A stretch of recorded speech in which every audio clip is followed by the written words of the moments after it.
আসসালামু আলাইকুম সবাইকে। সবাই কেমন আছেন? নেক্সট ভিডিওতে আবারও ওয়েলকাম জানাচ্ছি সবাইকে। এটা হচ্ছে গিয়ে আমরা বিচ থেকে আসার পরে ফ্রেশ-ট্রেশ হয়ে বাসায় তারপরে হচ্ছে গিয়ে খেতে যাব। তো চিন্তা করলাম কোথায় খেতে যাব? আমার হাসব্যান্ড বলল যে, "আমরা শালিকে খাবো। শালিক রেস্টুরেন্ট খুব নামকরা।" তো আমরা শালিক রেস্টুরেন্টে পৌঁছে গিয়েছি। তো ওখান থেকে আমাদের হোটেল থেকে হচ্ছে গিয়ে একটা অটো নেওয়া লেগেছে। অটো থেকে নেমে তারপরে হচ্ছে গিয়ে আমরা একটু গলির ভিতরে, তো এখানে হচ্ছে শালিক রেস্টুরেন্ট, যেটা আমি অনেক ব্লগারের ভিডিওতেই দেখেছি। তো রেস্টুরেন্টটা এত পরিমাণ সুন্দর ছিল, তো পুরোটা আমি ঘুরে দেখছিলাম। আর নিচতলা আমরা আসলে উপরের তলা যাই নাই। নিচতলায় যতটুকু মানে এন্ট্রি হওয়ার পরে যতটুকু জায়গা ছিল এত পরিমাণ সুন্দর করে সাজানো ছিল। আর মানে নিচের লবিটা এত সুন্দর ছিল। তো আমার মেয়ে তো ওখানে মানে গিয়ে খুব খুশি, কারণ ওখানে যখন গিফট বক্সগুলো দেখেছে এটা ক্রিসমাসের জন্য সাজানো হয়েছিল। তো ও ভেবেছে এটাতে মনে হয় কিছু আছে গিফটের ভিতরে, আসলে এগুলো খালি বাক্স। তো ওখানে ওদেরকে কিছু ভিডিও করে দিলাম। তারপরে সবাই বসে গিয়েছিলাম আমরা, আর আমাদের খেতে খেতে টাইমটা অনেক বেশি হয়ে গিয়েছিল।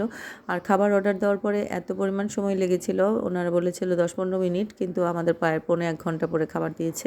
তো অলরেডি বিকালের নাস্তার মতোই হয়ে গিয়েছে, কারণ আমরা দুপুরে খেতে পারি নাই, কারণ আমরা বিচে অনেক টাইম পর্যন্ত ছিলাম।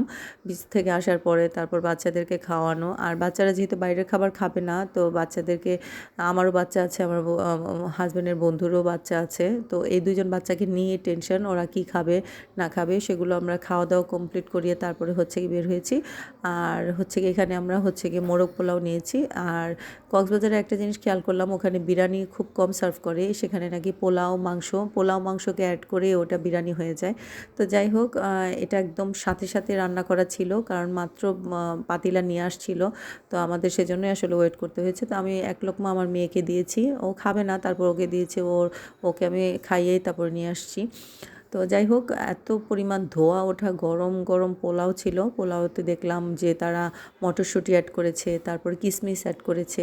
তো খাবারটা অতটা একটা খারাপ ছিল না, আবার বলবো না অত একটা ভালো ছিল। যে আর যেহেতু আমাদের সবার পেটেই ক্ষুধা, তো আপনারা সবাই জানেন যে যাদের ক্ষুধা লাগে, মানে ক্ষুধার পরিমাণ যদি বেশি হয়, তখন আপনার সামনে যে কোনো খাবার দিবেন তিতাটাও মিষ্টি লাগে। তো যাই হোক, এখানে হচ্ছে গিয়ে আমরা খাচ্ছিলাম, আর আমরা সবাই একসাথে, আসলে একসাথে খাওয়াটা কিন্তু অনেক মজার ব্যাপার। তারপরে আমাদের খাওয়া দাওয়া শেষ, আমি চা অর্ডার করেছি। চিন্তা করলাম এখানে চা খেয়ে দেখি কীরকম। চাটা খুবই খুবই মজা ছিল, আর প্রচুর পরিমাণ বেশি কোয়ান্টিটি ছিল।